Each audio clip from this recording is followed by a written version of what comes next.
الحمد لله وحده والصلاة والسلام على من لا نبي بعده أما بعد أعوذ بالله من الشيطان الرجيم بسم الله الرحمن الرحيم إنما يخشى الله من عباده العلماء إن الله عزيز غفور وقال تعالى إن الذين قالوا ربنا الله ثم استقاموا تتنزل عليهم الملائكة ألا تخافوا ولا تحزنوا وأبشروا بالجنة التي كنتم توعدون صدق الله مولانا العظيم۔ جنہیں میں ڈھونڈتا تھا آسمانوں میں زمینوں میں، وہ نکلے میرے ظلمت خانے دل کے مکینوں میں۔ بجھا سکتی ہے شمع کشتہ کو مجھے نفس ان کی، الہی کیا چھپا ہوتا ہے اہل دل کے سینوں میں۔ محترم سامعین کرام، آج میں اس وقت آپ حضرات کے سامنے جنگ آزادی ہند میں علماء کردار، علماء ہند کا کردار اور مسلمانان ہند کا کیا رول رہا، مختصراً آپ کے سامنے بیان کرنے کی کوشش کروں گا۔ محترم سامعین کرام، انگریزوں سے ملک کو آزاد کرانے کی ضرورت کیوں پیش آئی؟ اس سے پہلے آپ کو تھوڑی سی بات سمجھنے کی ضرورت ہے۔ بات یہ ہے کہ ملک ہندوستان جس میں ہم اور آپ اس وقت یہاں زندگی گزار رہے ہیں، یہ وہ ملک تھا جو پوری دنیا کی نگاہ میں سونے کی چڑیا کہلاتا تھا۔ باہر ممالک سے لوگ یہاں تجارت کرنے آیا کرتے تھے، پرتگالی یہاں تجارت اور پیشہ کرنے آتے تھے۔ ہندوستان کا سوتی کپڑا، ریشمی کپڑا مشہور تھا۔ چنانچہ انگریز کے دماغ میں بھی یہ بات آئی کہ ہندوستان میں جا کر کے تجارت اور پیشہ کیا جائے۔ چنانچہ 1601 عیسوی کے اندر انگریز ہندوستان آنا شروع ہوئے، اور آتے آتے آتے آتے بات یہاں تک پہنچ جاتی ہے کہ وہ اپنی یہاں پر کمپنی ایسٹ انڈیا نام سے جاری کر دیتے ہیں۔ ایسٹ انڈیا کمپنی ہندوستان میں اس کی بنیاد پڑ جاتی ہے، لوگ ہندوستانی باشندے اس سے جڑنا شروع ہو جاتے ہیں، اور بات یہاں تک پہنچ جاتی ہے کہ انگریز ملک کے باشندوں ہندوستانیوں کو اپنا غلام، نوکر اور چاکر بنانے لگ جاتے ہیں۔ اور ایک وقت وہ آیا کہ ہندوستان کے اس ملک کے بڑے علاقے پر انگریز نے اپنا قبضہ جما لیا، اور اپنا رعب اور دبدبہ اور سکہ جما لیا۔ ہندوستانیوں پر ظلم اور ستم، مسلمان اور غیر مسلموں کو آپس میں لڑانا ان کا شیوا بننے لگا۔ مسلمانوں پر ظلم اور ستم اور جبر و تشدد کے پہاڑ توڑنے لگے۔ تو پھر اس وقت کے نواب سراج الدولہ علیہ الرحمہ نے 1757 عیسوی کے اندر انگریز کے خلاف معرکہ آرائی کی۔ چنانچہ اپنوں کی غداریوں کی سبب جو ان کا میر جعفر صادق ان کا کارندہ تھا، اس کی غداری کی وجہ سے ان کو شکست حاصل ہوئی۔ زمانہ آگے بڑھتا ہے۔ 1767 عیسوی کے اندر سلطان ٹیپو شہید علیہ الرحمہ کے وارث صاحب حیدر علی علیہ الرحمہ انگریز سے مار کارائی شروع کرتے ہیں۔ چنانچہ کامیابی حاصل نہیں ہوتی۔ پھر سلطان ٹیپو علیہ الرحمہ کا دور آتا ہے، چنانچہ حضرت ٹیپو سلطان شہید علیہ الرحمہ نے انگریز سے 4 لڑائیاں لڑیں اور آخرکار سرنگا پٹنم میں 1799 عیسوی کے اندر اپنوں کی غداری کی وجہ سے انگریز سے لڑتے لڑتے آخری دم تک شہید ہو جاتے ہیں اور اس ملک کے لیے جام شہادت نوش فرما جاتے ہیں۔ انگریز جنرل حاج سلطان ٹیپو شہید علیہ الرحمہ کی ناش پر کھڑے ہو کر کہتا ہے کہ آج سے ہندوستان ہمارا ہے۔ زمانہ آگے بڑھا، شاہ ولی اللہ محدث دہلوی علیہ الرحمہ کے پوتے حضرت شاہ عبدالعزیز محدث دہلوی رحمت اللہ علیہ نے 1803 عیسوی کے اندر فتویٰ جاری کر دیا کہ ہندوستان دارالحرب ہو چکا ہے، اب ہندوستانی کسی انسان کو انگریز کی فوج میں شرکت کرنا حرام ہے اور داخل ہونا جائز نہیں ہے۔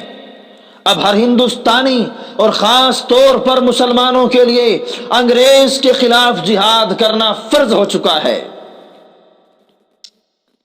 چنانچہ 1803 عیسوی میں حضرت شاہ عبدالعزیز محدث دہلوی رحمت اللہ علیہ نے فتویٰ جاری کیا۔ اللہ نے انہیں 2 شاگرد عطا کیے جن کو دنیا نے سید احمد شہید بریلوی اور شاہ اسماعیل سعید علیہ الرحمہ کے نام سے جانا۔ انہوں نے جنگ آزادی میں اپنا بڑا رول ادا کیا اور پورے ملک کے دورے کیے اور 1831 عیسوی میں بالا کوٹ کی جنگ لڑی اعلیٰ پیمانے پر۔ پھر زمانہ آگے بڑھا، جو تاریخ آج کے دور میں کتابوں میں بیان کی جاتی ہے سن 1857 عیسوی والی، اور پہلی تاریخ جو 100 سالہ تاریخ اور قربانیاں ہیں مسلمانوں کی، وہ تاریخ سے مٹا دی گئیں اور مسلمان اور ملک کے ہر باشندے کو یہ بتلایا گیا کہ تاریخ جنگ آزادی سن 57 سے شروع ہوتی ہے۔ ایسا نہیں ہے، بلکہ تاریخ جنگ آزادی شروع ہوتی ہے اس وقت سے جب 1731 عیسوی میں حضرت شاہ ولی اللہ محدث دہلوی علیہ الرحمہ نے فتویٰ دیا تھا، اور تاریخ شروع ہوتی ہے جب سن 1757 عیسوی کے اندر نواب سراج الدولہ نے انگریز سے معرکہ آرائی کی تھی، اور سن 1799 عیسوی میں حضرت ٹیپو سلطان شہید علیہ الرحمہ نے انگریز کے خلاف لڑتے لڑتے اس ملک کے لیے شہادت نوش فرمائی تھی۔ اب سن 1857 عیسوی کا زمانہ آتا ہے۔ دہلی میں علماء کرام نے ایک میٹنگ کی جس میں حضرت مولانا قاسم نانوتوی علیہ الرحمہ، حاجی امداد اللہ مہاجر مکی، حضرت مولانا رشید احمد گنگوہی، مولانا جعفر علی تھانیسری، حضرت مولانا مملوک علی، حضرت مولانا یعقوب علی نانوتوی علیہ الرحمہ ہیں۔ بڑے بڑے علماء اس میٹنگ کے اندر موجود ہیں۔ حضرت مولانا قاسم نانوتوی علیہ الرحمہ نے کہا، دیکھو انگریز اپنا سر اٹھا رہا ہے، اب انگریز کے خلاف کچھ تمہیں کرنا ہوگا۔ ایک بزرگ نے کہا، حضرت ہم ان کے سامنے کیا کر پائیں گے، ہماری تعداد کم ہے، وسائل ہمارے پاس کم ہیں۔ حضرت مولانا قاسم علی نانوتوی رحمت اللہ علیہ نے ایک تاریخی جملہ دہرایا، آپ یہ بتائیں کہ آج ہماری تعداد، آج مسلمان غازیان بدر سے بھی کم ہے۔ جب حضرت نے یہ بات کہی تو بیٹھنے والے مجلس میں سب بیٹھنے والوں کے خون میں ایک دوران سا جاری ہو گیا اور سب نے کہا کہ ہم انشاءاللہ انگریز کا مقابلہ کریں گے اور انگریز کو اس ملک سے نکال کر ہی دم لیں گے۔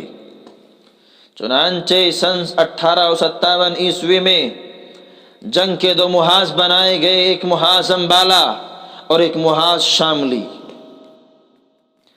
امبالہ کے محاذ کی کمانڈری حضرت مولانا جعفر علی تھانیسری کر رہے ہیں، اور شاملی کے میدان میں جو جنگ ہو رہی ہے اس کی کمانڈری حضرت مولانا حضرت حاجی امداد اللہ مہاجر مکی فرما رہے ہیں۔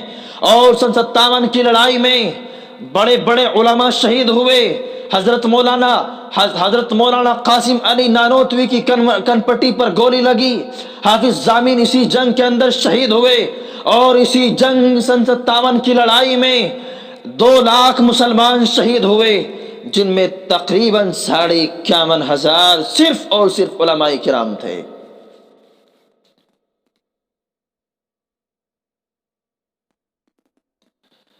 سن 57 کی لڑائی وہ لڑائی ہے جس کو انگریز نے غدر کے نام سے مشہور کیا، اور یہ وہ لڑائی ہے کہ جس کے ہونے کے بعد برطانیہ سے وائسرائے نے وفد بھیجا کہ جاؤ ہندوستان سے پتہ کر کے آؤ کہ ملک ہندوستان میں ہماری حکومت کس طرح قائم رہ سکتی ہے. تو اس وقت کے انگریز مورخ مسٹر ولیم یور نے کہا، اور جو رپورٹ پیش کی ہے آپ اس کو بغور سنیں. انہوں نے کہا اور لکھتے ہیں اپنی رپورٹ میں کہ ہندوستان میں سب سے زیادہ متحرک قوم مسلمان ہے، اور مسلمانوں میں بھی ان کے علماء سب سے زیادہ متحرک ہیں. اگر ہندوستان میں حکومت کرنا چاہتے ہو اور حکومت کا قوام اور دوام چاہتے ہو تو ہندوستان سے علماء 2 چیزوں کو ختم کر دو، ایک علماء کرام کو اور ایک قرآن کو ختم کر دو. ہندوستان میں تمہاری حکومت چل سکتی ہے ورنہ نہیں چل سکتی. چنانچہ انگریز نے فیصلہ لیا اور صرف 1861 عیسوی کے اندر قرآن کریم کے 3 لاکھ نسخے جلائے گئے.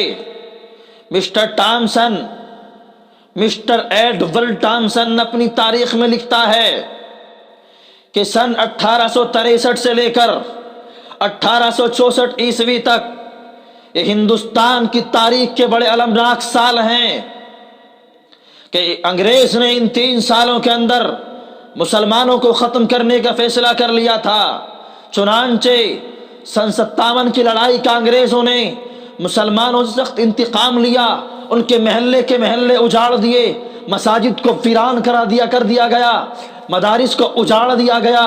مسٹر ٹامسن اپنی یادداشت میں لکھتا ہے کہ علماء کرام کو بوریوں میں بند کر کے دریائے 80 علماء کو بوریوں میں بند کر کے دریائے راوی میں ڈال دیا گیا اور ان کو گولیوں کا نشانہ بنا دیا گیا. مسٹر ٹامسن کہتا ہے کہ دہلی کے چاندنی چوک سے لے کر خیبر تک کوئی درخت ایسا نہیں تھا اس پر علماء کی گردن لٹکی ہوئی نہ ہو. مسٹر ٹامسن کہتا ہے کہ مجھے پیدا کرنے والے کی قسم، میں اپنے بالا خانے پر چڑھتا ہوں، مجھے بردار کی بو آتی ہے، دیکھتے ہی دیکھتے میں چڑھ کے دیکھتا ہوں تو آگ کے انگارے دہکے ہوئے ہیں، شعلے بھڑک رہے ہیں، آگ جلی ہوئی ہے. 40 علماء کو کپڑے اتار کر کے لایا گیا، 40 علماء کو آگ کے انگاروں پر ڈال دیا گیا. پھر 40 اور علماء کو 40 مولویوں کو لایا گیا اور ان سے کہا گیا اے مولویوں دیکھو یہ ان مولویوں کا کیا حال کیا گیا ہے. ان کے کپڑے اتار کر ان سے کہا گیا کہ تم سن 57 کی لڑائی کا انکار کر دو، تم میں سے ایک آدمی یہ کہہ دو کہ ہم 57 کی لڑائی میں شریک نہیں تھے، چنانچہ تمہیں ابھی چھوڑ دیا جائے گا. مسٹر ٹامسن نے کہا، لکھتے ہیں رپورٹ میں کہ وہ 40 بھی آگ پر پک گئے، اگلے 40 بھی آگ پر پک گئے، اگلے 40 بھی آگ پر پک گئے، لیکن ایک نے بھی انگریز کے سامنے گردن نہیں جھکائی. مسٹر ٹامسن لکھتے ہیں اپنی تاریخ میں کہ انگریز علماء کرام کو بوریوں میں بند کر کے توپ کے دہانوں پر باندھ دیتے اور توپ کو چلا دیا جاتا، پھر کیا ہوتا؟ جسم کاغذ کے پرزوں کی طرح بکھر جاتا. ٹامسن کہتا ہے کہ علماء کرام کو سوروں کی کھاروں میں بند کر کے جلتے ہوئے تندوروں میں ڈال دیا گیا. یہ ہماری تاریخ ہے، یہ علماء کرام کی تاریخ ہے. اگر یہ تاریخ نہ دہرائی جائے اور تاریخ نہ بتائی جائے تو کسی کو پتا نہیں چلے گا اور یہ کہیں گے کہ صرف اور صرف جنگ آزادی میں شریک ہونے والے اور حصہ لینے والے سردار ولبھ بھائی پٹیل تھے اور ڈاکٹر جناب سردار ولبھ بھائی پٹیل، سبھاش چندر بوس، بھگت سنگھ، ان کا نام لے کر کے، اور گاندھی جی کا اور مولانا ابوالکلام آزاد کا نام لے کر کے جنگ تاریخ مکمل ہو جائے گی؟ ایسا نہیں ہو سکتا۔ اگر جنگ آزادی کی تاریخ سے اور ہندوستان کی تاریخ سے علماء اور مسلمانوں کو نکال دیا جائے تو ہندوستان اور جنگ آزادی کی تاریخ نامکمل ہے، ادھوری ہے، ناقص ہے۔ عزیز ساتھیو، زمانہ آگے بڑھا، اس قافلے کے رہنما اللہ نے دارالعلوم دیوبند کے فرزند اول حضرت مولانا محمود الحسن دیوبندی علیہ الرحمہ کی شکل میں اللہ نے عطا کیا۔ اور محمود الحسن دیوبندی کہ جن کو انگریز نے کالے پانی کی سزا دی، جن کے بارے میں یہ واقعہ مشہور ہے، آپ نے بھی سنا ہوگا کہ جب حضرت مولانا محمود الحسن دیوبندی کا جنازہ دیوبند لایا گیا اور دفن غسل دینے کے لیے ان کا جنازہ غسل دینے کے لیے تختے پر لٹایا گیا تو دیکھا کہ کمر پر گوشت نہیں ہے، ہڈیاں ہی ہڈیاں ہیں۔ لوگوں نے کہا یہ کیا واقعہ ہے؟ مولانا عبید اللہ حضرت مولانا حسین احمد مدنی علیہ الرحمہ نے کہا میرے شیخ نے اس راز کو فاش کرنے سے مجھے منع فرمایا تھا، لیکن آج آپ کے سامنے بیان کر رہا ہوں کہ انگریز میرے شیخ کو تہ خانے میں لے جاتا اور گرم کر کے سلاخ لوہے کی کمر کو تاغتا۔ یہ ہمارے اکابرین کی تاریخ ہے۔ پھر زمانہ آگے بڑھتا ہے، زمانہ آگے بڑھتا ہے، حضرت مولانا حسین احمد مدنی علیہ الرحمہ اس باغ ڈور اور مولانا ابوالکلام آزاد علیہ الرحمہ سن 1920 عیسوی کے اندر خلافت کانفرنس ہوئی اور بے شمار علماء کرام اور برادران وطن نے مل کر کے محنت اور جد و جہد کر کے اس ملک کو آزاد کرایا۔ چنانچہ 15 اگست 1947 عیسوی کو 200 سالہ قربانیوں اور محنت اور جد و جہد کے نتیجے میں یہ ملک آزاد ہوا۔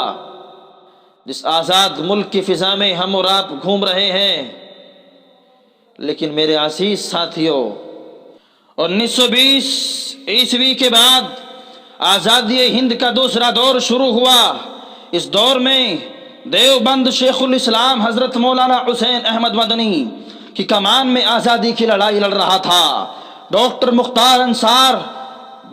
مختار انصاری اور حضرت مولانا ابوالکلام آزاد سیاسی لڑائی لڑ رہے تھے۔